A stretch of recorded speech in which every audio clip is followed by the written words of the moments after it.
His workshop burned down in 1942. He rebuilt it. Then it burned down again in 1951. He rebuilt it again. Between those two fires, a Great Depression wiped out his business. His wife died. He went bankrupt. And he raised 4 sons alone in a village so small most Danes had never heard of it. Most people would have read those 5 sentences and stopped somewhere in the middle. Ole Kirk Christiansen read them as a to-do list. He was a carpenter from Billund, Denmark. Population 300.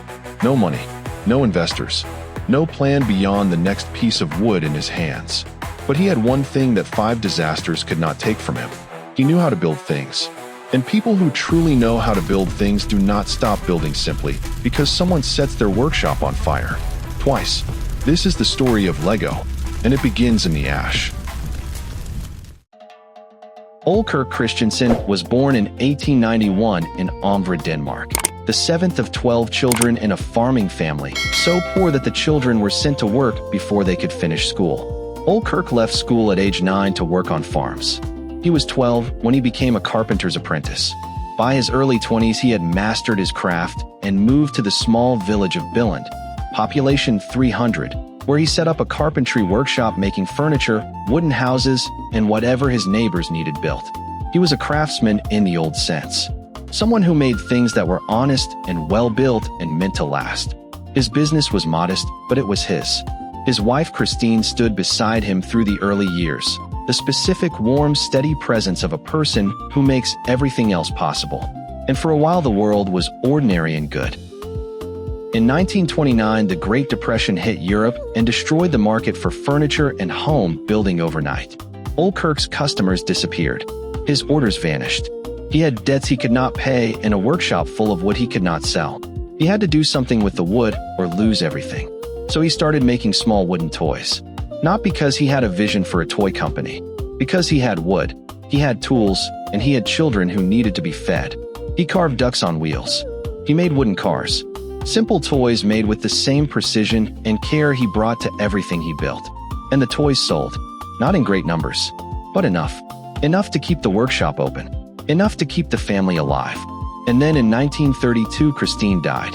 Ole Kirk raised 4 sons alone in a small workshop in a small Danish village in the middle of the worst economic crisis in modern history. He kept working, because stopping was not something his hands knew how to do. In 1934, Ole Kirk held a competition among his employees to name the toy company. He offered a bottle of homemade wine to whoever came up with the best name. He won his own competition. He named the company Lego, from the Danish words leg, got meaning play well. He did not know at the time that Lego also means I assemble in Latin. He found out later and was delighted by the coincidence. A name that meant play well in Danish and I assemble in Latin. A name that told the complete story of everything he was trying to build before he had fully built it. He had a sign made for the workshop. For letters. The most recognizable brand name in the toy world. And he kept making his wooden toys. Still by hand. Still in a small Danish village. Still to the highest standard he could produce. Because Ole Kirk Christiansen believed something deeply and completely. Only the best is good enough. He had it printed on a sign above his workshop door. He made his sons memorize it. It was not a marketing slogan. It was how he lived. In 1942, Ole Kirk's workshop burned to the ground. Everything. The tools, the inventory, the wooden molds, the finished toys. 15 years of building consumed in a single night. Ole Kirk was 51 years old. He stood in front of the ash and the smoke and the neighbors watching with the quiet, terrible sympathy of people who do not know what to say. Most men would have taken it as a sign. Ole Kirk took it as a problem to be solved. He borrowed money. He applied for loans. He drew plans for a larger workshop on the same site, not the same size, larger, and began building it while the ash was still warm. Within months, a new workshop stood where the fire had been. Bigger than before, better than before, with room for more workers and more machines and more toys. Ole Kirk Christiansen responded to losing everything by deciding to build something better than everything he had lost. In 1947, Ole Kirk made a decision that would change everything. He bought one of Denmark's first plastic injection molding machines. It cost him a fortune he barely had. His fellow Danish toy makers thought he was mad. Plastic was a cheap, inferior material, they said, and no self-respecting toy maker would abandon honest wood for it. Ole Kirk disagreed. He had been watching plastic technology develop since the 1930s, and he believed it had a future that did not. In 1949, he produced the first version of what would become the Lego brick, a small plastic interlocking brick that could be assembled and reassembled in unlimited combinations. He called it the automatic binding brick. It was not yet perfect. The clutch power was not strong enough. The bricks did not hold together firmly enough to build with confidence. But the idea was there. The fundamental insight was there. A toy that was not a finished thing, but a beginning. A toy that asked the child what to build rather than telling them.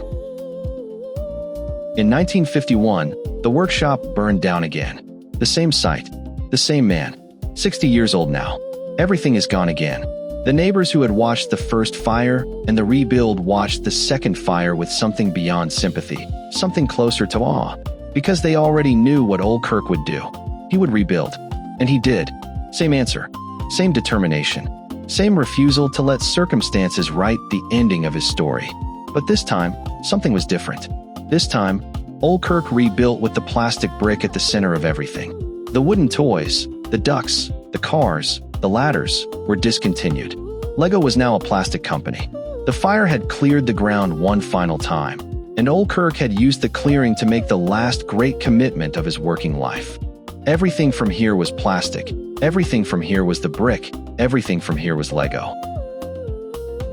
Ole Kirk died in 1958. In the same year, his son Ole Kirk Christiansen solved the problem his father had identified a decade earlier, the clutch power of the Lego brick.